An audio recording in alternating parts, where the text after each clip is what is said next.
सरकारी जमीन भूमिहीनों में आवंटन हेतु निकाली जा रही संविधान पदयात्रा। छुआछूत मुक्त भारत का 1947 का सपना क्या 2047 में साकार होगा? संविधान के अनुच्छेद 39 ख को लागू किए जाने हेतु डान संकल्पित।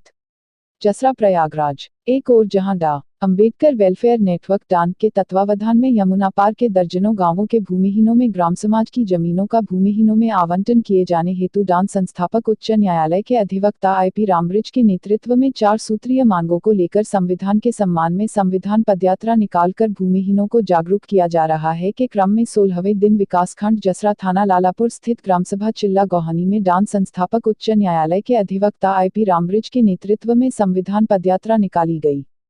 डान संस्थापक IP रामबृज ने बताया कि देश में छुआछूत मानना देशद्रोह है और संविधान के अनुच्छेद -17 का उल्लंघन है।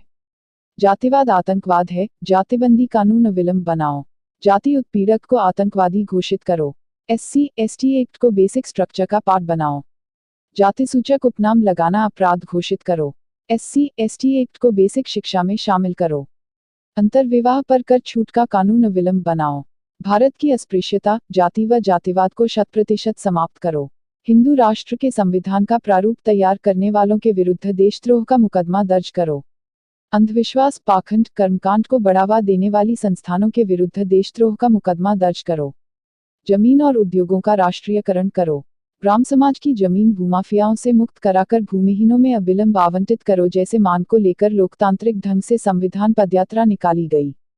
संविधान पदयात्रा में राम बहादुर, राम बाबू, रामदास, ध्यानेंद्र कुमार, इंद्रजीत, सुजीत बौद्ध, मनोज कुमार, शीला देवी, रिंकी, उषा, अर्चना, मंजू देवी, विपत्ति, मनपुरहिया, राम सवारी, पलहिया, रीता, मुन्नी देवी सहित सैकड़ों लोग उपस्थित रहे।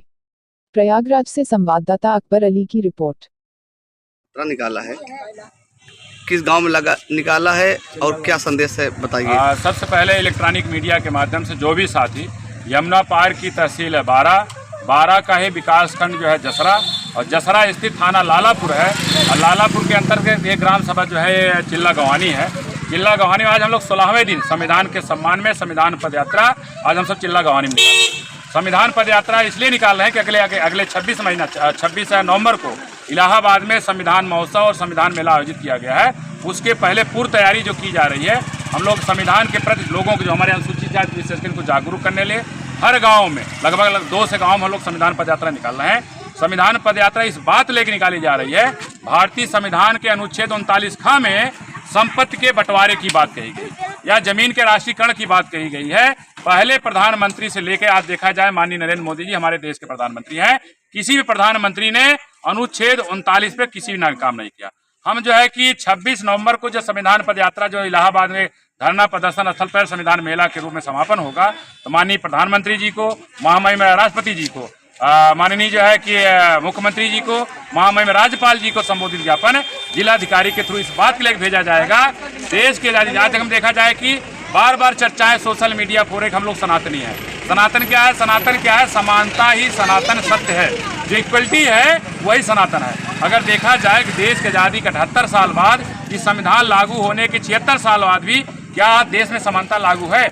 आज भी हम जो अनुसूचित जाति की महिलाएं ज़्यादा करके हैं, आज भी हमारे साथ अनुच्छेद भारतीय संविधान के अनुच्छेद 17 है, 15 है, 13 है, जो भेदभाव की मतलब यहाँ लिखा गया इनसे उन्मुक्त होना है, इसको समाप्त करना है। इसके बावजूद ही हमारे साथ भेदभाव किया जाता है, हमारे साथ छुआछूत किया जाता है, हमारे साथ जातिवाद किया जाता है। हम महामहिम राष्ट्रपति जी से, माननीय प्रधानमंत्री जी से, महामहिम राज्यपाल जी से और जो है कि माननीय मुख्यमंत्री जी से मांग करते हैं कि आने वाले, क्योंकि सत्ता में आप लोग हैं, जितना जल्दी हो गए इन 4 जो अनुच्छेद हैं इसको तत्काल लागू करिए जिससे समानता आ सके, तब हम हिंदू राष्ट्र की संकल्पना कर सकते हैं। इसके पहले क्या है, हाथी के 2 दांत, खाने के लिए कुछ और दिखाने। क्या हम हिंदू राष्ट्र की स्थापना आज की तारीख में कर देंगे?